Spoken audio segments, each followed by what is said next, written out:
Ok, merci. Du coup, je passe à une seconde question. Quels étaient exactement donc, les objectifs de cette action, de ce référentiel? Vous les avez déjà un peu dit, mais voilà, juste pour nous rappeler plus Alors, précisément. c'est essentiellement évaluer les savoir-être des demandeurs d'emploi, hein. C'est également former des demandeurs d'emploi au premier geste technique. L'idée étant de permettre aux entreprises d'intégrer des personnes ayant le savoir-être requis, mais également avec avec l'attestation du premier geste professionnel acquis. Voilà. Et puis, alors la troisième idée était de mettre les personnes en situation de travail réel et ainsi créer un sas préparatoire à l'accès à l'emploi. Bien, merci. Et maintenant, peut-être pouvez-vous nous expliquer comment l'action se déroule concrètement? Quelles sont les actions, enfin voilà, les différentes étapes de la mise en œuvre de l'action?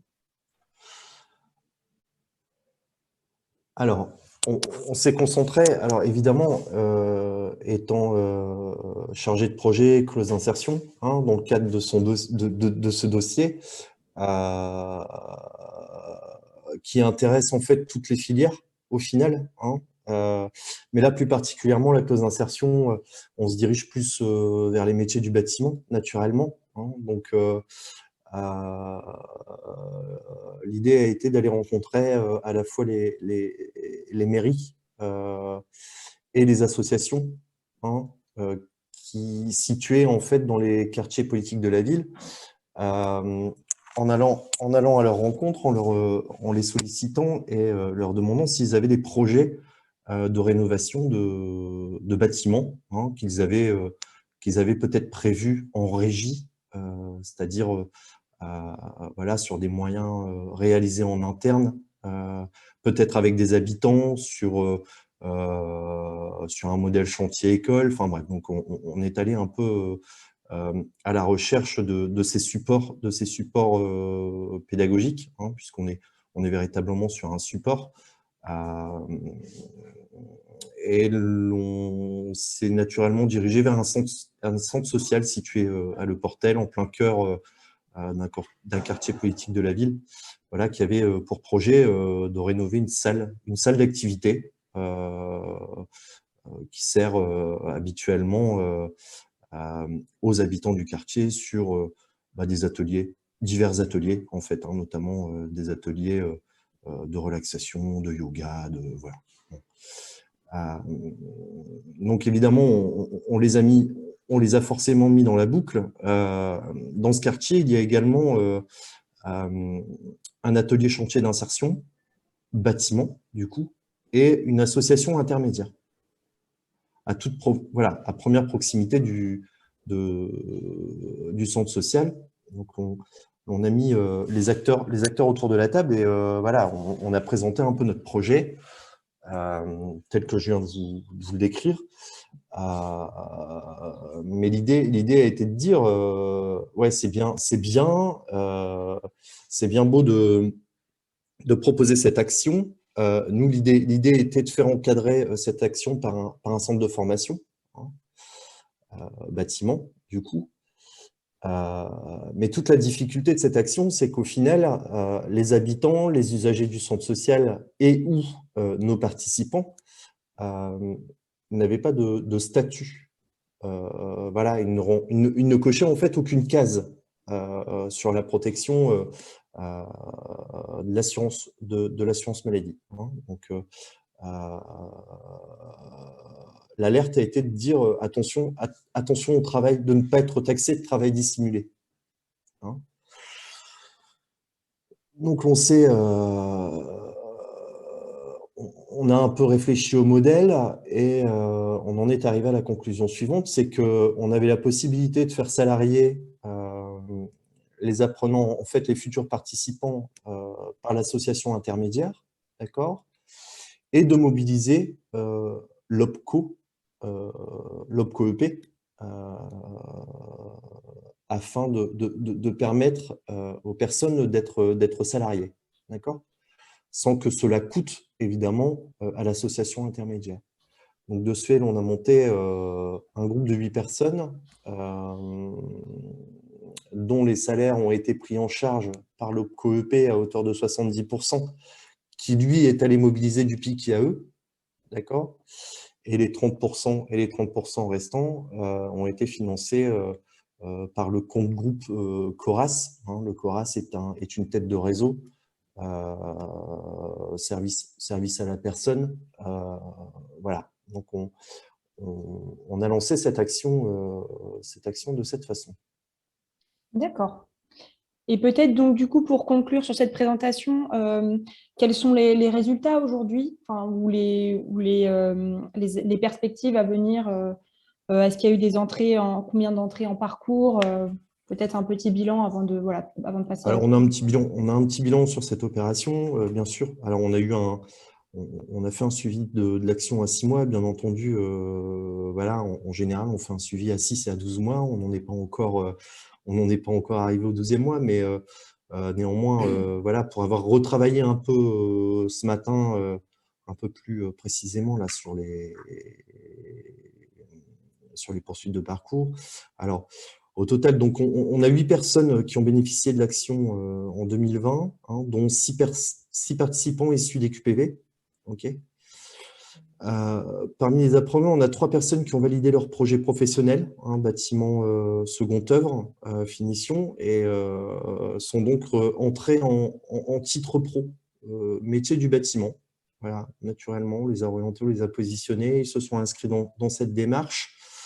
On a également 4 personnes, dont les 3 personnes entrées en formation, qui sont actuellement en poursuite de parcours clause d'insertion, et qui sont suivis et délégués par 2 ETTI du territoire. Ensuite, on a 2 participants qui étaient en découverte métier, qui ont infirmé le projet, dont une personne sans solution à ce jour, et une personne qui s'est orientée vers les métiers de l'agroalimentaire, puisque vous savez que notre bassin d'emploi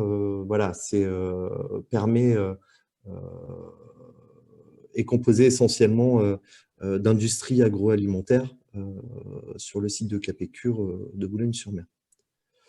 Voilà, et on a un participant également, mais qui n'est plus joignable.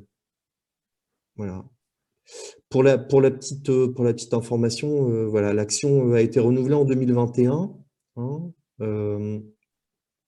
avec une cible de 40 personnes, donc 5 groupes de 8 personnes. Donc, à ce jour, 28 personnes sont passées par l'action depuis le début de l'année 2021. D'accord ? Et d'autres chantiers doivent avoir lieu voilà, avant le 31 décembre. D'accord. Merci beaucoup pour cette présentation. Ce que je vous propose, c'est déjà, vous pouvez réagir dans le chat si vous avez des demandes, des questions ou des compléments d'information à demander. Et donc, enfin, juste après la deuxième intervention, on pourra revenir sur toutes ces questions. Donc maintenant, je vous propose de passer à la deuxième bonne pratique, qui est donc celle de la Maison de l'Emploi du Saint-Quentinois. Donc là, on accueille Florent Mahut, donc chargé de la mise en œuvre des clauses sociales d'insertion à la Maison de l'Emploi et de la formation du Saint-Quentinois. Donc c'est une structure qui porte aussi un pli et donc la clause. Et vous nous présentez donc une action de repérage, de sensibilisation et de qualification des participants sur les métiers du BTP. Bonjour Florent, ouais, vous êtes en ligne, c'est bon. Et donc, on peut faire le même principe. Je vous pose un certain nombre de questions et on répond comme ça de manière interactive. Alors, même question qu'à François. Pourquoi avez-vous mis en place cette action et à la base, quelles étaient les problématiques, les besoins auxquels vous souhaitiez répondre? Ah, je crois que le son ne fonctionne pas.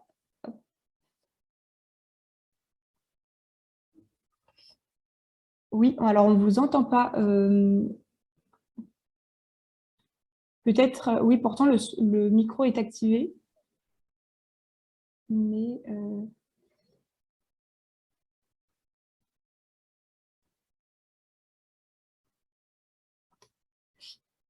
peut-être vous pouvez essayer de nous rejoindre par téléphone, ça fonctionnera peut-être mieux, parce que là, le micro ne marche pas.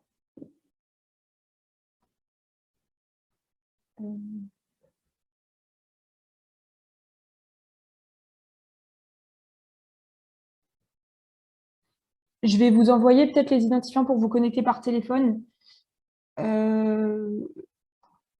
Et en attendant, on peut peut-être commencer par voilà, les Vous premières m'entendez? questions. Ah, si, c'est bon, ça marche. C'est bon, ça fonctionne. Bon, j'ai trifouillé un petit peu. Ok, super. Excusez-moi. Donc, je vous entendais. Donc, je vais pouvoir répondre tout de suite à votre première question. Effectivement, lorsqu'on a questionné les entreprises de notre territoire, à 80%, elles nous disent avoir du mal à recruter.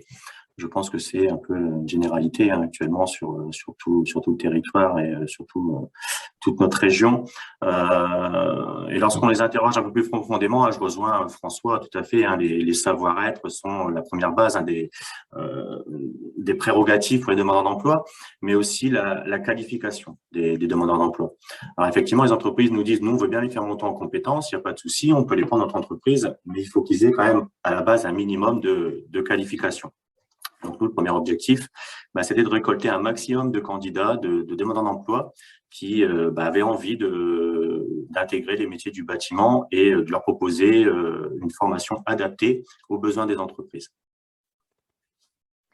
Merci. Et du coup, est-ce que vous pourriez nous résumer les objectifs principaux de cette action?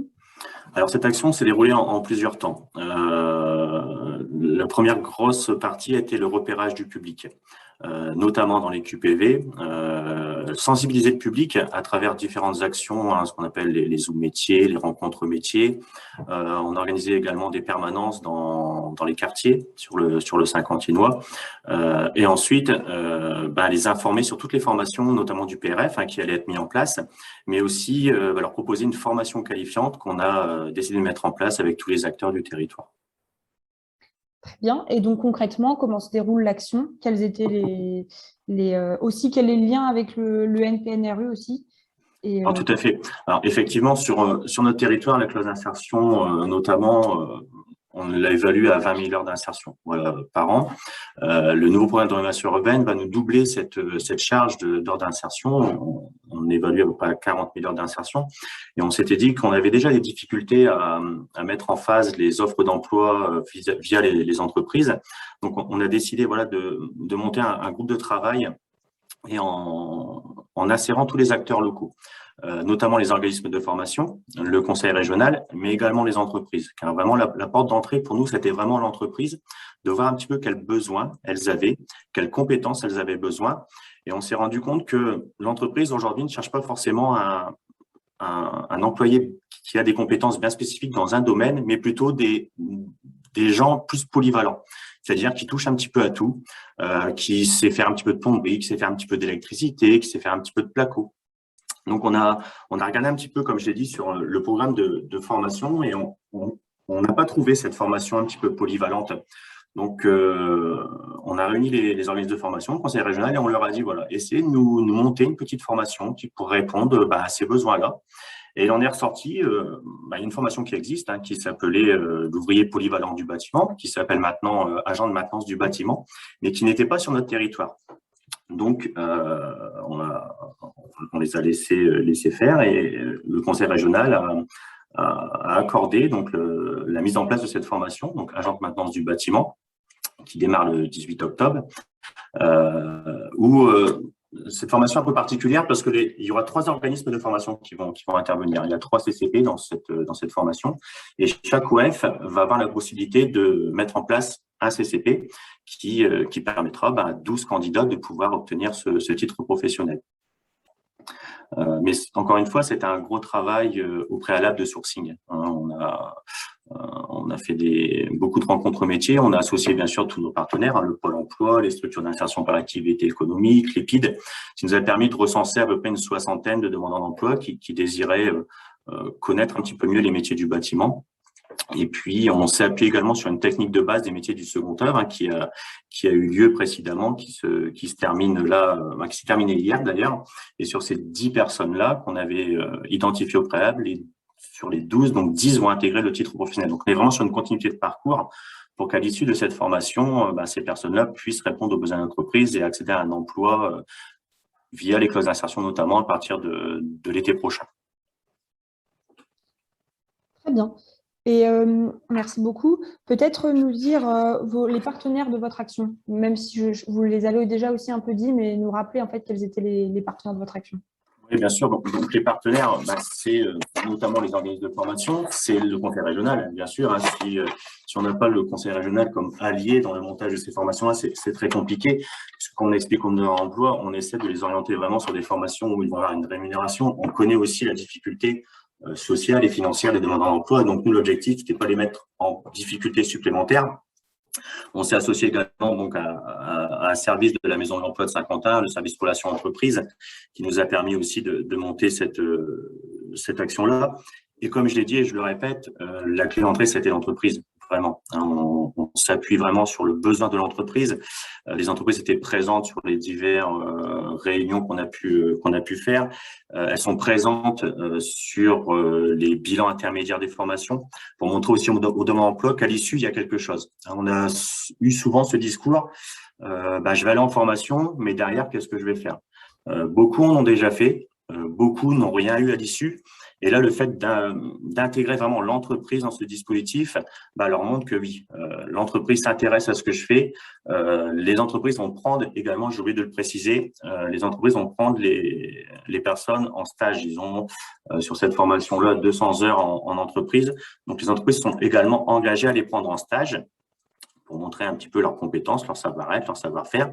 Et l'objectif, c'est qu'à l'issue de cette formation-là, ces entreprises qui avaient pris ces personnes en stage les prennent sur des contrats via clause d'insertion ou via un autre chantier où il n'y a pas forcément d'heures d'insertion réalisée.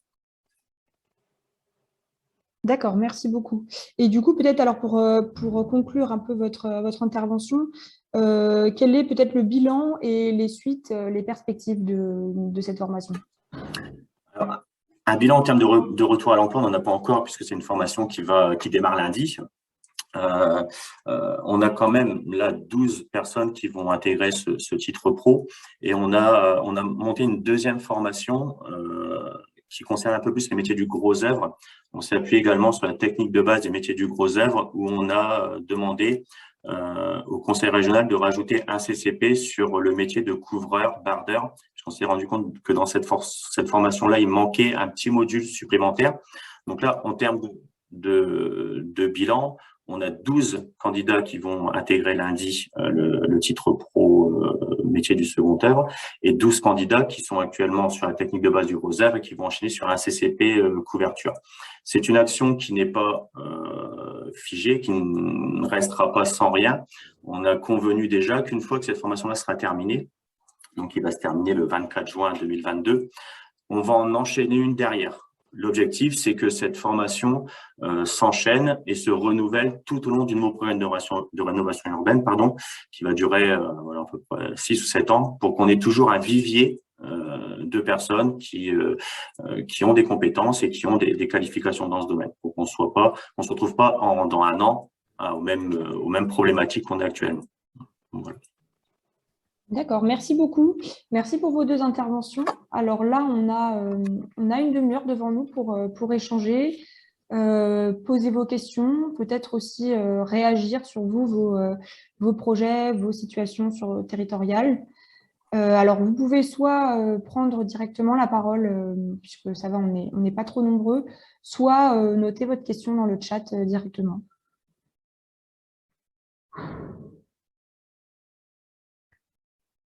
Alors, je vois qu'il y a une première question dans le chat de Virginie Durin. Alors, je pense que c'est sur la première intervention. Elle demandait qu'est-ce que c'était l'OPCO EP. Je pense que c'est une question pour François Gauliot.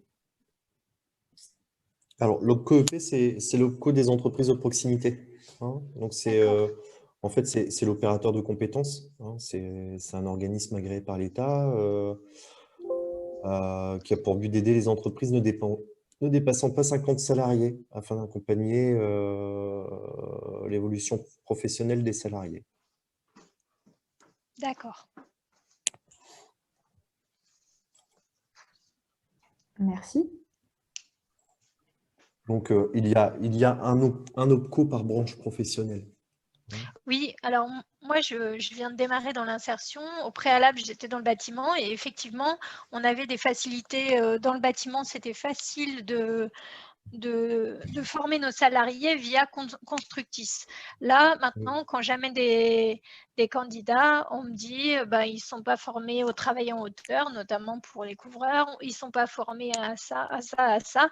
Et du coup, en dehors du PRF, je ne sais pas qui solliciter pour financer ces formations qui sont des fois, souvent même, indispensables pour… Alors, pour tout ce qui est réglementaire, hein, formation réglementaire, si toutefois vous avez alors des participants qui sont délégués par les ETT ou ETTI en général, et en tout cas, c'est le cas sur notre territoire, tout ce qui est réglementaire est à la charge de l'ETT ou de l'ETTI. Oui, c'est sûr, mais quand ils ne passent pas par une ETTI… Si on veut préparer, moi, dans le cadre de l'ANRU notamment, je dois préparer les populations, préparer les candidats. En dehors du PRF, qu'est-ce que j'ai pour financer les formations? Alors, quel levier le département. Alors, après, tout dépend du département sur lequel vous habitez. Nord. Le Nord, d'accord. Nous, sur le Pas-de-Calais, on a quelques leviers, quelques facilités avec le département pour les publics bénéficiaires du RSA, sur ce volet. Voilà. Ensuite, sur le Nord, je peux guère vous renseigner. D'accord. Merci. Ou sinon, ensuite, vous pouvez… Alors, je ne sais pas, peut-être que vous avez possibilité de mobiliser, alors peut-être une enveloppe, de créer une enveloppe formation via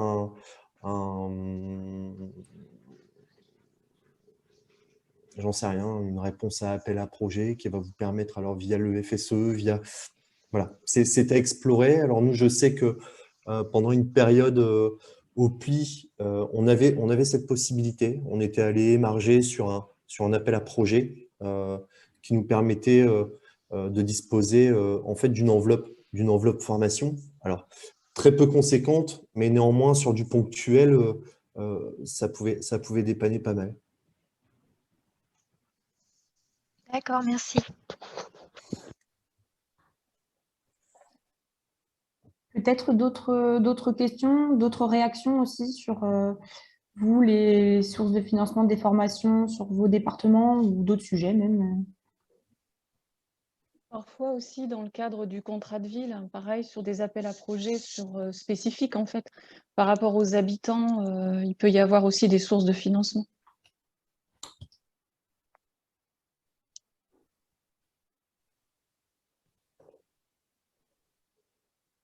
Moi, j'ai peut-être une question pour Florent. Par rapport à l'action que tu mènes pour trouver le public, les participants. Comment tu as fait? Tu as ciblé un quartier en priorité ou tu fais appel aux associations de quartier, aux SIAE, missions locales? Parce qu'en fait, l'une des principales difficultés qu'on a, en tout cas nous sur l'île, mais je pense que c'est un peu vrai sur les autres territoires, c'est d'abord de trouver du public qui puisse être intéressé. À partir du moment où il y a un intérêt qui est confirmé vers les métiers du bâtiment, parce que c'est là où il y a une vraie difficulté sur le secteur, à partir du moment où on voit qu'il y a quelqu'un qui a un intérêt, on peut trouver des solutions à dire on essaye une expérience intérim, ou enfin voilà, faire des choses comme ça. Mais déjà trouver du public qui montre déjà un petit intérêt sur le bâtiment, c'est déjà difficile. Je voulais savoir à peu près où tu avais pioché entre guillemets du public. Ouais, tu as raison Maxime. C'est vrai qu'au préalable, avant le Covid, quand on pouvait accueillir 50 personnes dans les salles, on mobilisait tous les partenaires de l'emploi, de l'insertion. Ils convoquaient 40 personnes. On avait 20 présents. Et sur les 20, on avait 10 qui étaient intéressés. Et puis finalement, on les perdait au fil de l'eau. Donc là, finalement, comme on pouvait accueillir que 8 à 10 personnes dans nos salles de réunion, en fait, je mobilisais chaque partenaire. C'est-à-dire, voilà, j'envoyais un mail à Pôle emploi, par exemple. Voilà, le 24 février, j'organise un Zoom métier. Si vous avez des personnes, voilà, vous me les envoyez. Du coup, comme on réduit la masse au départ, et convoquait une dizaine de personnes, on avait 8 présents. Et systématiquement, ces Zoom métiers-là, je les faisais soit sur un chantier, soit dans un organisme de formation. Pourquoi? Parce que déjà, c'est un peu plus concret. Lorsque je présente, lors d'un Zoom métier, je présente les clauses d'insertion dans sa généralité, je présente les futurs chantiers qu'il va y avoir. Et l'avantage aussi, c'est que le nouveau programme de rénovation urbaine, c'est du réel, quoi. C'est des choses qui vont vraiment se dérouler. Donc, on arrive à accrocher un peu plus de demandeurs d'emploi. Et ensuite, on allait sur le chantier. On a eu des gros chantiers sur Saint-Quentin, notamment une piscine. Voilà, on faisait la visite du chantier, on leur montrait un petit peu ce qu'est les métiers du bâtiment, ou alors sur un organisme de formation où on visitait les ateliers. Suite à ça, donc je t'ai parlé du Pôle emploi, mais on a travaillé avec l'EPID en individuel, on a travaillé avec les SIAE, avec l'UTAS. Voilà, on faisait vraiment un Zoom métier par structure. Et puis, une fois que j'organise ce Zoom métier-là, systématiquement, pour les personnes qui étaient intéressées, je les recevais en entretien individuel pour vraiment travailler un petit peu avec eux, quelles étaient leurs attentes, qu'est-ce qu'elles avaient envie de faire. Et généralement, il se dessine 2 publics différents. Le public a déjà de l'expérience, qui a déjà des compétences. Oui, c'est vraiment de la mise en relation sur offre. Donc, auquel cas, on est vraiment là directement sur le travail avec l'entreprise en direct. Ou alors, la personne, jeune ou moins jeune, qui se dit, moi, j'ai un tout petit peu d'expérience, j'ai pas de qualification. Ou là, on a insisté vraiment sur la qualification de la personne. On a la chance sur le Saint-Quentinois, là, depuis le mois de juin, d'avoir pas mal de formations qualifiantes dans le domaine du bâtiment à travers le PRF. Donc, on s'est vraiment appuyé là-dessus. Mais vraiment, et comme tu dis, c'est très compliqué d'attirer le public. Mais une fois qu'on l'a eu sur une rencontre métier, on l'a fait aussi, on a fait intervenir les entreprises. Voilà, c'est ça qui est aussi important. Je l'ai dit, je le répète tout à l'heure, c'est que le discours, oui, de nous, des travailleurs un petit peu de l'insertion, le discours de Pôle emploi, le discours des centres de formation, à un moment donné, ils en ont un petit peu marre. Eux, ce qu'ils veulent, c'est un discours de l'entreprise. Voilà, qu'est-ce qu'ils veulent, de quoi ils ont besoin. Voilà, donc voilà, encore une fois, l'entreprise a été beaucoup importante pour nous pour monter cette action. Donc ça a représenté environ depuis le début de l'année 10 Zoom métiers. On a organisé 10 Zoom métiers, 2 à peu près par structure, ce qui nous permet de sensibiliser une 60aine de personnes. Ok, mais on a tous la même problématique, quoi. C'est de mobiliser les publics. Je pense que cette remarque fait l'unanimité. C'est très très compliqué. Nous, par ailleurs, on est à peu près dans la même démarche que toi, Florent. Alors nous, sur les métiers des travaux publics, hein, on a un besoin de main d'œuvre énorme de nos entreprises locales. L'idée a été de leur proposer, de s'appuyer sur le service clause d'insertion pour répondre en fait à leurs besoins de main d'œuvre classique. Et on se rend compte que même s'il y a de l'offre ferme en face, c'est compliqué de mobiliser. C'est très très compliqué de mobiliser.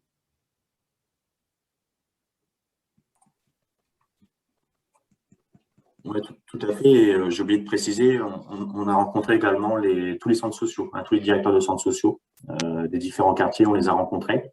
Parce que c'est eux qui sont aussi au cœur, qui rencontrent énormément de public. On s'est rendu compte également que le bouche à oreille marchait énormément. Donc, il y a une maison de service à la population qui a été ouverte dans un des quartiers où il va y avoir la plus grosse partie du programme de rénovation urbaine. Et je fais une permanence toutes les semaines aussi là-bas. Tous les jeudis après-midi, je fais une permanence où les personnes qui sont intéressées peuvent venir me rencontrer pour expliquer un petit peu les travaux qu'il va y avoir. Quel métier ça va représenter, et on se rend compte encore une fois que le bouche à oreille marche énormément. Je pense que l'effet Covid y est pour beaucoup. Alors, nous, pour le coup, sur notre territoire, on se pose la question de où sont les gens, quoi. Mais véritablement, enfin, ma remarque n'est pas exagérée, c'est que sur toutes les actions développées sur le territoire en direction des publics éloignés de l'emploi, sur toutes les actions, on se rend compte que c'est très tendu, quoi. Très tendu. On n'arrive plus à toucher, alors, entre guillemets, on n'arrive plus à toucher les publics. Et ça, aujourd'hui, alors, je ne sais pas chez vous comment ça se passe, mais en tout cas, chez nous, c'est très inquiétant, très problématique. Ou alors, à 10%, à 10% de demande d'emploi, c'est le plein emploi Boulogne-sur-Mer, quoi. On avait quelqu'un qui avait... Enfin, Julie Moitel, vous aviez levé la main. Je ne sais pas si vous souhaitiez intervenir ou poser une question.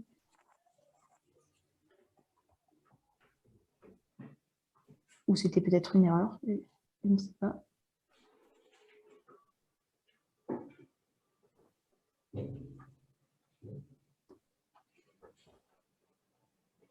Non, ok. Pour rebondir sur ce que tu dis, François, effectivement, là, on a 3 formations du PRF qui a démarré lundi. Une en électricité, une en maçonnerie et une en plomberie chauffagiste. Les 3 formations ont démarré à 6. Ouais, on a la même chose. On a eu la même chose sur une formation, un titre pro maçon VRD, à 15 places. On a réussi à en intégrer péniblement, mais péniblement, 10, et aujourd'hui, il en reste 5. Voilà. La question première des participants aux réunions d'Infocol, ça a été de demander quelle était la rémunération. Voilà. Et quand tu leur annonces, c'est alors en tout cas pour les bénéficiaires du RSA, c'est RSA plus ASP, c'est-à-dire à la louche un RSA plus 200 balles. Non, ça ne m'intéresse pas. Ok. Et est-ce que alors que l'on a de l'offre en face, parce que l'idée était de dire, nous on n'avait plus en fait de réponse locale sur ces métiers, sur les métiers des travaux publics. Donc on n'avait plus d'organismes de formation capables de pouvoir former nos demandeurs d'emploi. Donc c'est-à-dire que dès lors qu'il y avait un souhait d'intégrer une formation, les gens étaient obligés de prendre le train pour aller à Calais, ou alors d'aller vers Bruay, enfin bref, c'était en termes de mobilité, c'était ni fait ni à faire. Donc l'idée a été d'attirer justement un centre de formation en leur demandant de venir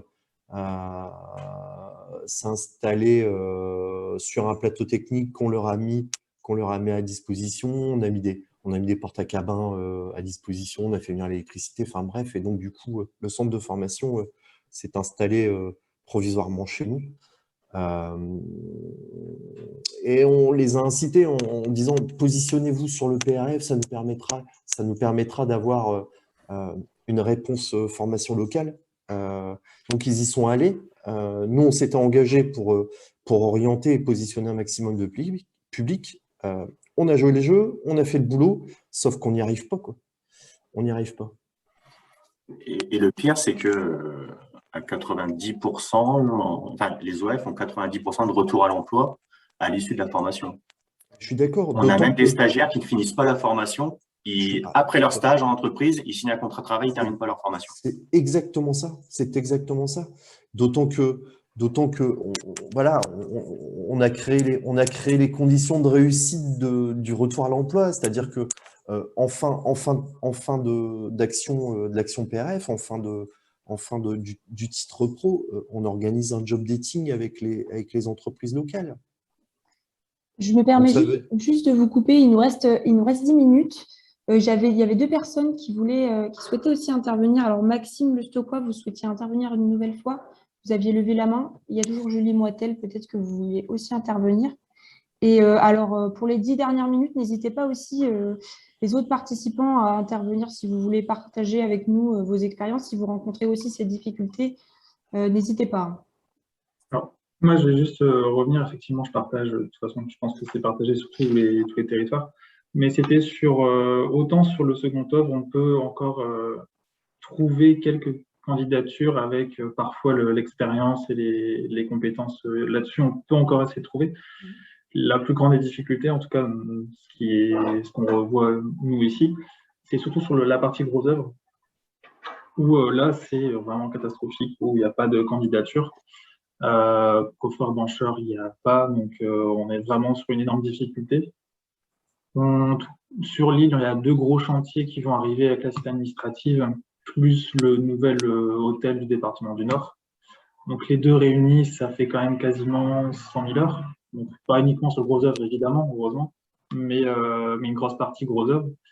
Ce qui a été, en tout cas, pour ça, je ne pourrais pas dire quels sont les résultats, parce que c'est pareil, ça va venir. Mais on a monté avec le département du Nord ce qu'on appelle une semaine A2M, atelier mobilisation métier, spécifiquement sur le gros œuvre, où en fait, pendant une dizaine de jours, pendant une semaine, en fait, on crée avec un public environ, en tout cas c'est la cible, 20 participants bénéficiaires du RSA en priorité, puisque c'est financé par le département, où en fait il y a 2 jours où on va confirmer le projet professionnel, donc informer les participants de qu'est-ce qu'un coffreur-bancheur, définir les conditions, les contraintes, les conditions du métier, etc. Donc ça pendant 2 jours.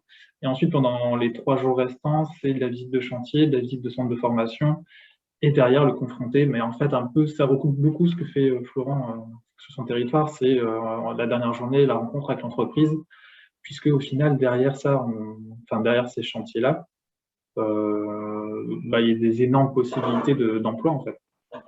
Donc, c'est pour ça que ça se rejoint un petit peu.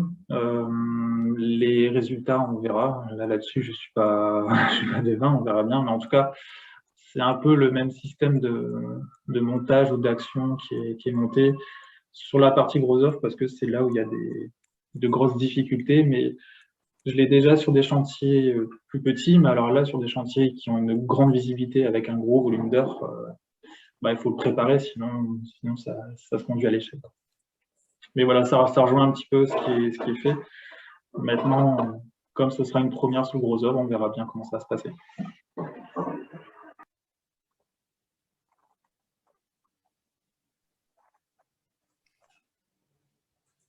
Merci. Merci beaucoup. Peut-être d'autres réactions?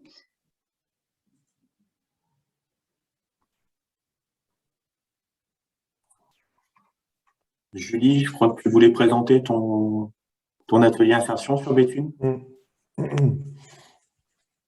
Elle indique dans le chat que son micro ne fonctionne pas. Ouais. Du coup, c'est un peu compliqué. Effectivement. Peut-être une question d'ordre général, et puis ça peut aussi susciter un peu d'échange. Pourquoi avoir choisi cet atelier sur la formation pour les participants? Est-ce que vous cherchiez des solutions, partager des difficultés par rapport à l'animation, d'autres problématiques que le financement, ou justement le financement est-ce que, voilà, pour voir un petit peu là où vous avez besoin d'appui ou pas, ou ce qu'on peut partager avec les autres, ce qui peut faire l'objet de préconisations? Alors, moi, c'était surtout pour le financement, mais aussi pour le partage. Et je suis rassurée de voir que je ne suis pas la seule dans mon cas. Moi, j'ai voulu monter une formation sur place, chez nous, de désamiantage. Alors, la formation, elle n'avait pas lieu sur place, mais on a organisé le voyage. Et en plus, au terme de la formation, c'était des CDI. Et ben, ça a été une galère sans nom. Il a fallu décaler plusieurs fois l'intervention du centre de formation pour la présentation, parce que personne... alors, le désamiantage, je sais que c'est particulier et que c'est pas très... enfin, c'est pas très attractif, mais je vois que c'est dans tous les domaines. Alors, du coup, je suis moins inquiète.